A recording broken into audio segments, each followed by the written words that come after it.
Good day, everybody, and welcome to this week's episode of Living on Purpose, the show about intentionally creating the happy, successful life you deserve.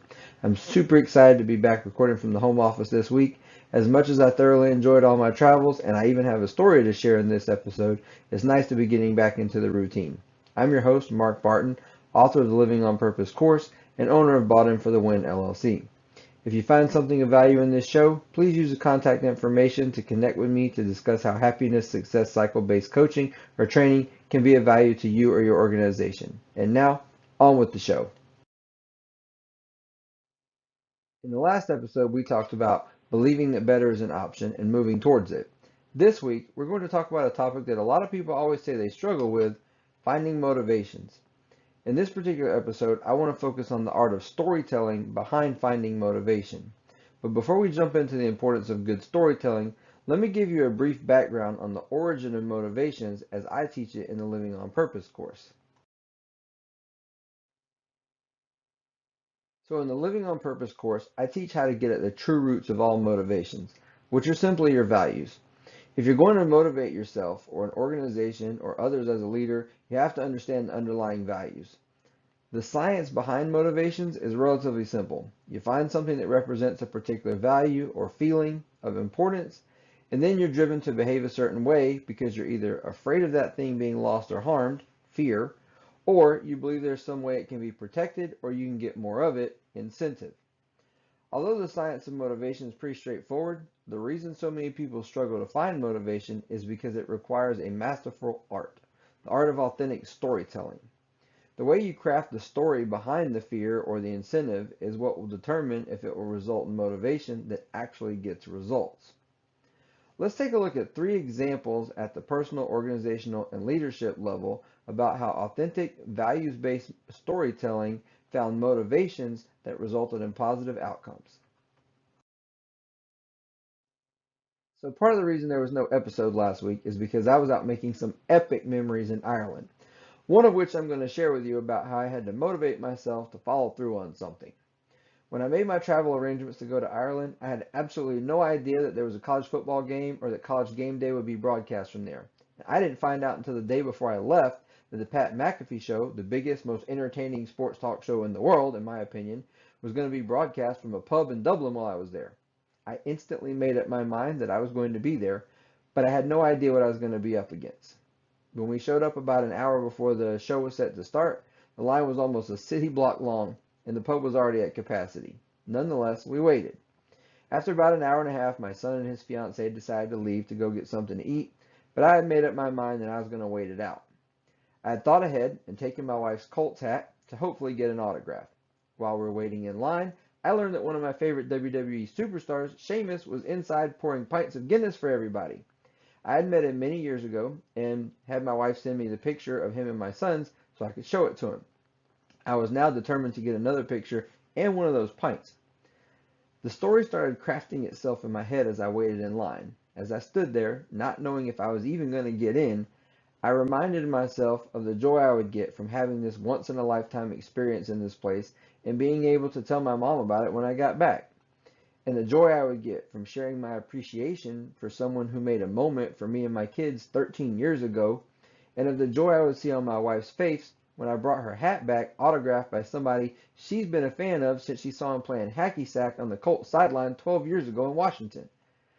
When I connected the events to the fabric of my life and the things that are authentically meaningful to me, like new experiences, adventure, accomplishment, it made it real easy to stay determined to get inside, to navigate the sea of humanity, and to push my way to the bar, talk to Seamus, get my pint, and then to get in front and center to get this picture, and then again motivate myself to wait patiently to get that autograph, all while having the mindfulness to take it all in as a core memory that I can cherish forever.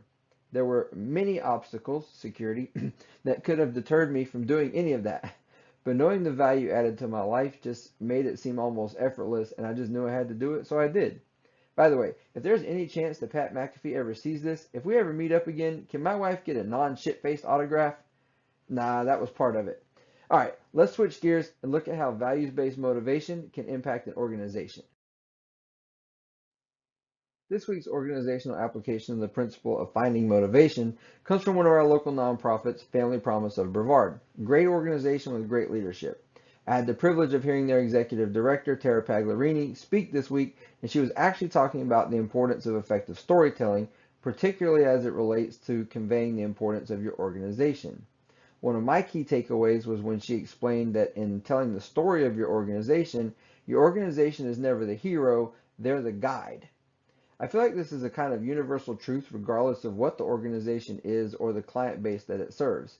Any organization at its core is simply a facilitator. I also think it's a very important concept when we're talking about organizational motivation because organizational motivation can present itself in a variety of different ways.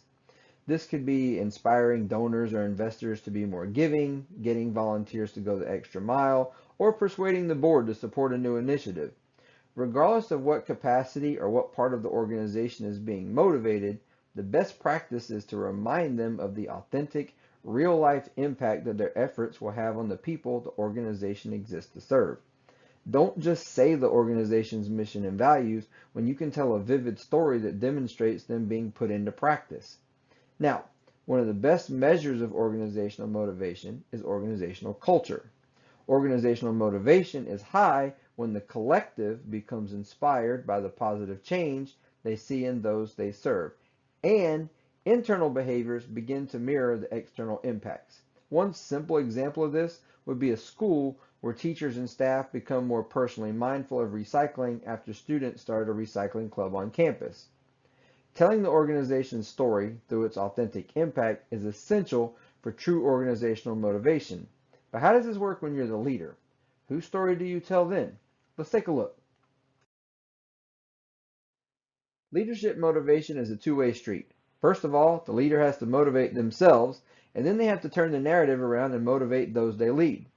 As leaders, we have to remember that we were made the leader because people feel a connection to our strongest character strengths.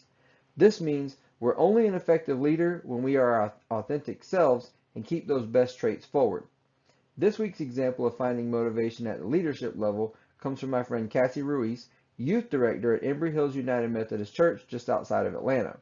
She and I will be facilitating a Living on Purpose-based youth retreat next weekend, but she was having some difficulties with signups.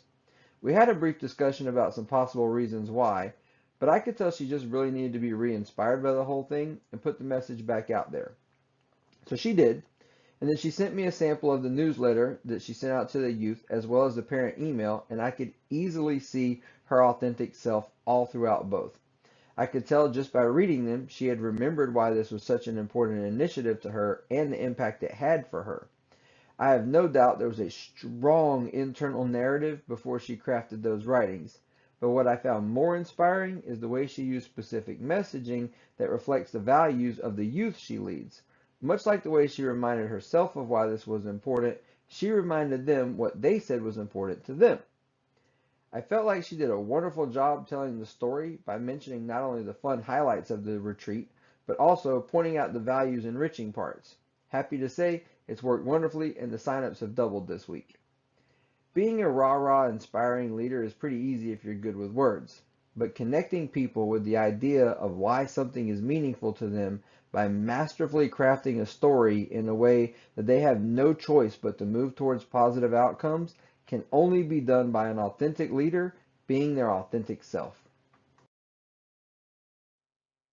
Thanks for reconnecting with me this week and learning a little bit about how finding motivations is really nothing more than understanding values and then crafting authentic stories based on those values.